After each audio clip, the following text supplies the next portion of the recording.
regular shit. Like you were straight up living that blue collar life. And yet you had a long-standing working relationship with the number one rapper in the world. Yeah, like that's crazy, bro. Yeah, I'll be honest with you. Like, I've always been like, kind of like tight-lipped about like talking about all of that, because I never wanted to be like looked at in like a crazy light because of that, right? Because of the fact that we worked together like early on, and then he went on to go be really, really successful, and then I just continue living a regular life. my regular life. You didn't like the aesthetic of how it would look. It could look like you're talking crazy. Yes, it could look like I'm just like a hater or a bitter or something like that, and so I never really wanted to,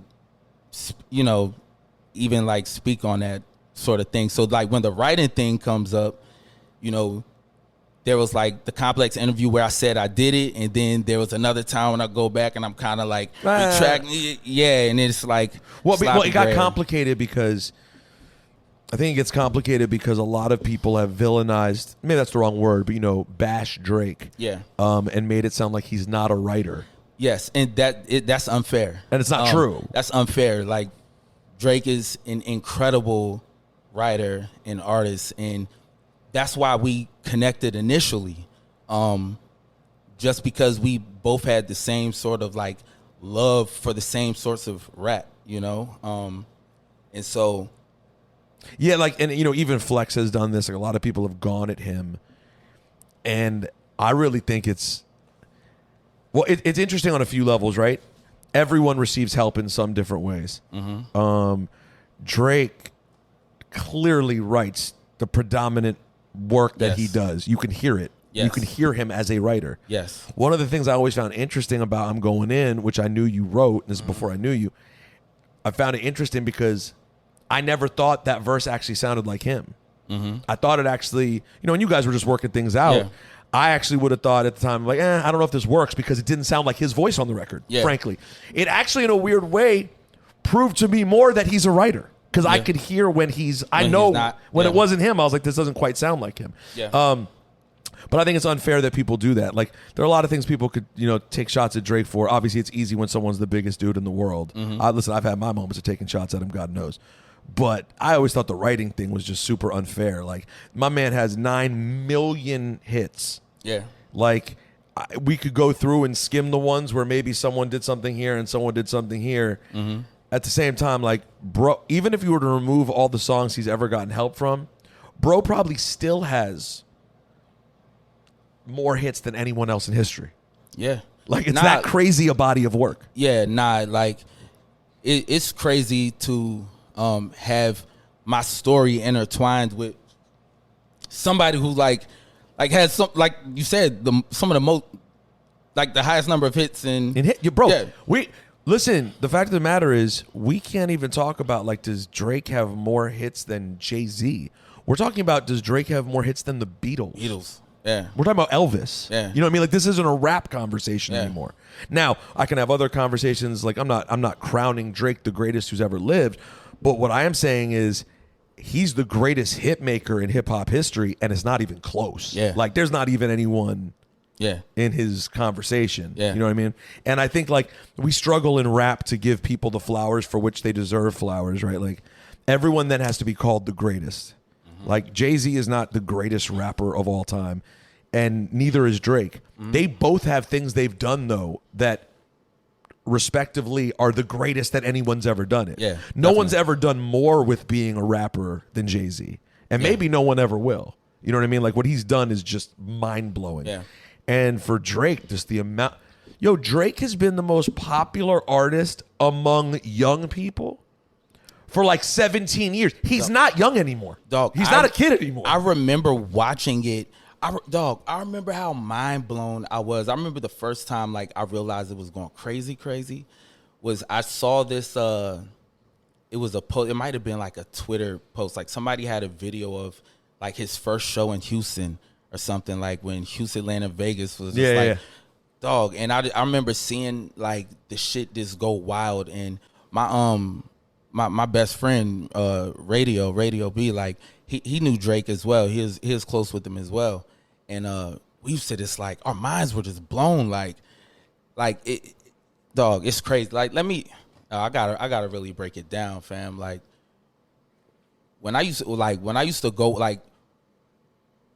up to Toronto, I went up there a few times, and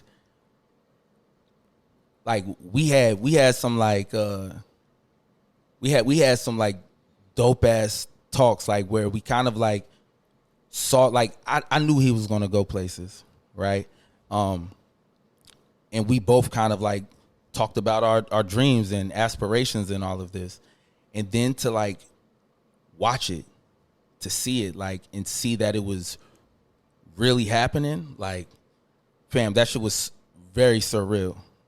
There's no way in your lifetime you'll never see anything like that again. Like to be you were hanging out with him at a time where you named a project his I never even fucking heard of. That's how far back we're going. Yeah. To where you were hanging with him. Yeah. To see him become the number one guy. Yeah. That's and he was talking about it then. Yeah. Did he always believe? Like, did he actually believe that he was going to be that guy? Or was he just trying to be like little brother? Like, was he just hoping to be like? To be honest, I'm not sure. I can't answer that. But I know that he was very focused. And there was an organization there, that and a structure there that I like admired. You know, like, oh, this guy has his shit together. He really knows what he wants to do. Yeah. Yeah. And so there was that much. And I don't even know if he would probably see it that way, but that's how it looked to me. It looked put together. Yeah. And I respect you for saying that. Even on that, you don't know if he saw it like that. Like, we know that he admired all those cats, but it's like, you know, even being somewhat around it as he was emerging, because I didn't get to know him until he was Drake. Mm-hmm. Like he was definitively already the thing everyone was talking about by the time I saw it. So like, I don't have a purview of it what it was like before that.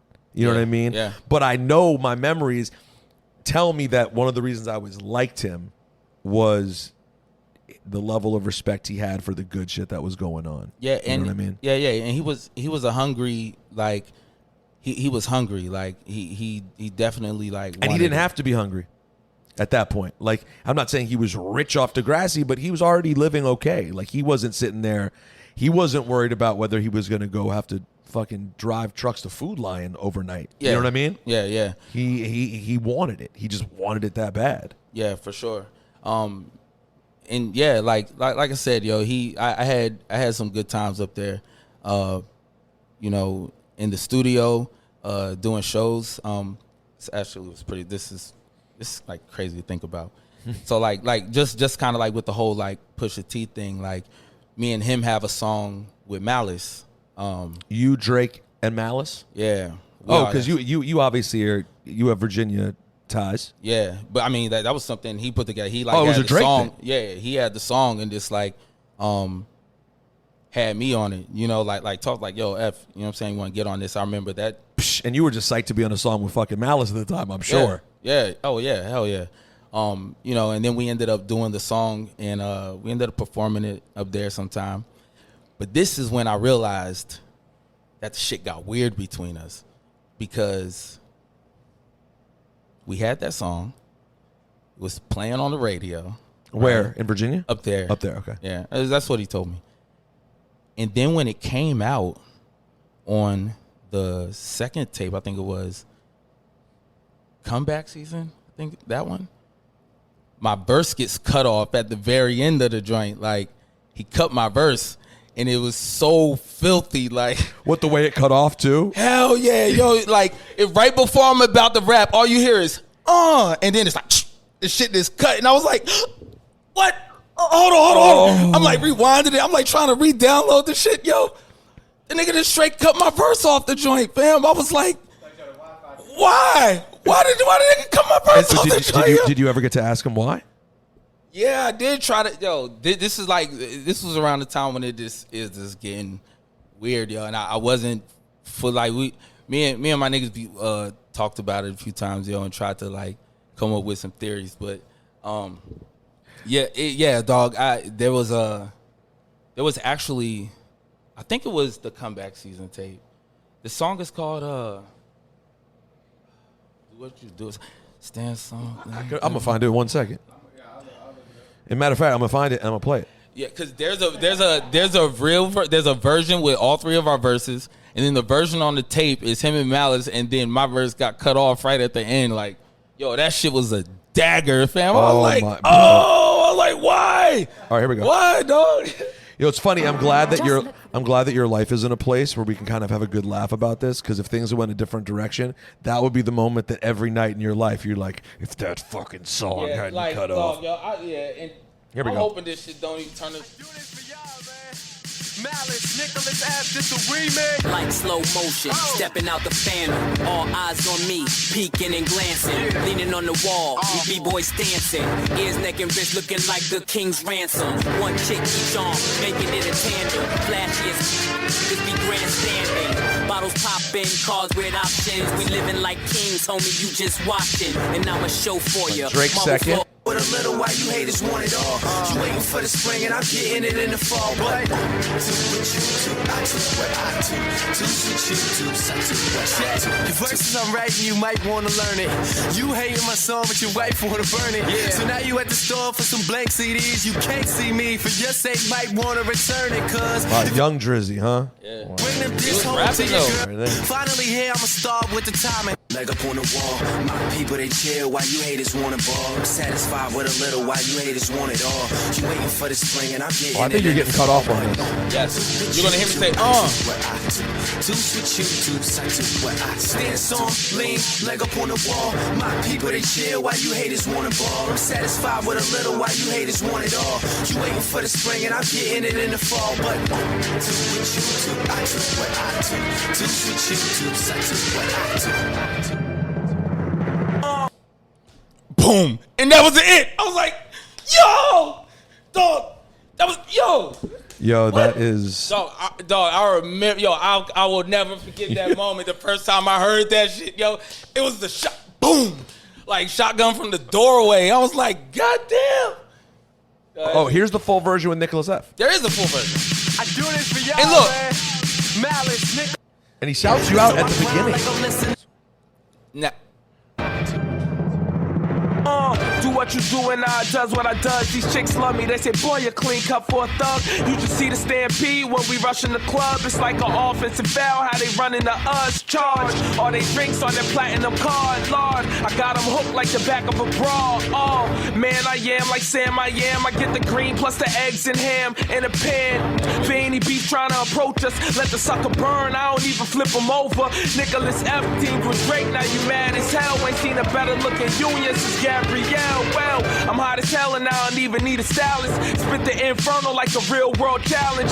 VA, Nicholas F. pushing Malice. You running up on animals like white boys that cow tip. Everybody know caps from the south to wireless. I ain't gotta use a fist, slap you with the callus. Stance on, lean, leg up on the now wall. granted, it's not my best verse, right? It's not a cut off the verse. Yeah, I mean, you know, it is what it is. You know, That's a great story now. yeah, like it is what it is. It's you an know what I'm saying? it's an all's well that Like, ends well story. Yeah, it's a verse that, you know, it's whatever. But it was just like, that's when I realized, I was like, oh damn, I guess fam don't fuck with me though. But like, damn, you know what I'm saying? I wonder what the logic was. We'll never know. Man, this is kind of this for me personally. This is kind of crazy for a couple reasons.